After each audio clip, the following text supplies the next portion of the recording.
এর পরবর্তী কারণে আমাদের হয় মূলত সালফারের অভাবে। সালফারও একটি আমাদের উদ্ভিদের প্রয়োজনীয় খাদ্য উপাদান এবং এখানে দেখতে পাচ্ছেন যে এটা আসলে হলুদ না হয়ে মূলত একটা ফ্যাকাশে রং হইছে। এই যে একটু খেয়াল করেন ফ্যাকাশে দেখা যাচ্ছে বা আপনার অস্বাভাবিক গাছের যে ছবিটা একটু দেখেন ফ্যাকাশের মতো দেখা যাচ্ছে এবং তার উপরেই আমাদেরকে দেখানো হচ্ছে যে হচ্ছে আমাদের যেই স্বাভাবিক যে উদ্ভিদ, তো এখানে কি, কি সমস্যা হইতে পারে সেটা বলতেছে যে নতুন এবং পুরাতন পাতা সবগুলাই হলুদ হয়ে যায়, ফ্যাকাশে হলুদ হয়ে যায়। গাছটা সরু হয়ে আসবে। এখানে বলা হচ্ছে গাছটা সরু হবে এবং দুর্বল হয়ে যাবে। এই জায়গা থেকে আমরা কিভাবে আসলে পরিত্রাণ পাইতে পারি? ওটা আমাদের একটা খুব বড় সমস্যা, খুব বড় একটা ইস্যু। ধানের যে গুণগত মান আমাদের এখান থেকে কমে যায়।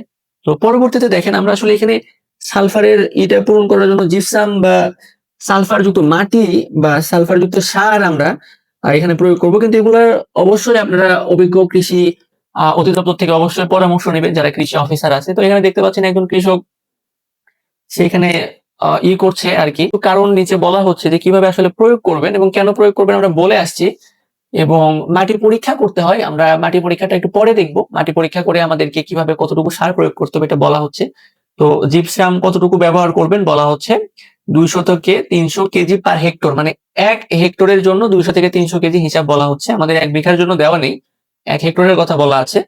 তো এবং এটা কবে প্রয়োগ করতে হবে? বীজ যখন বপন করবেন, বীজ বপনের ১৫ থেকে ২০ দিন পরে। এরপরে বলা হচ্ছে সালফারযুক্ত সার যদি আপনি ব্যবহার করেন কৃষি অফিসারের পরামর্শ অনুযায়ী, তাহলে আপনাকে জমিতে সমানভাবে ছিটিয়ে দিতে হবে। এটার হিসাবও আমাদের সেম যে ২০ থেকে ৩০ কেজি পার হেক্টর।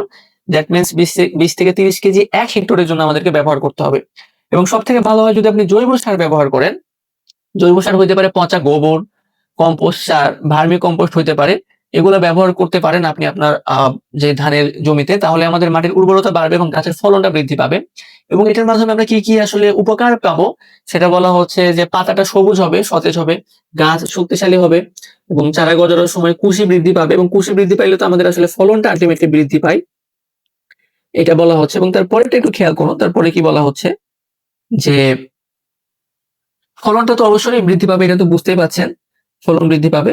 এরপরে বলা হচ্ছে যে মাটিটা উর্বর হয়, এটা আমরা একটু আগেই জেনে আসছি যে পরেরটা এখানে যেটা ঢেকে আছে। তো এটার কারণে মাটিটা উর্বর হলে আমাদের ফলন বৃদ্ধি পায় এবং এখানে নিচে অবশ্যই একটা আ বলা হচ্ছে যে স্থানীয় কৃষি কর্মকর্তার পরামর্শ নিবেন। দ্যাট মিনস আপনার এলাকায় যে কৃষি অফিসার আছে আপনি তার সাথে গিয়ে এই বিষয়ে পরামর্শ করবেন, কথা বলবেন। তিনি যেভাবে বলবে আপনি সেভাবেই কাজগুলা করবেন। এখানে শুধু আমরা একটা ধারণা দেওয়ার চেষ্টা করেছি আরকি।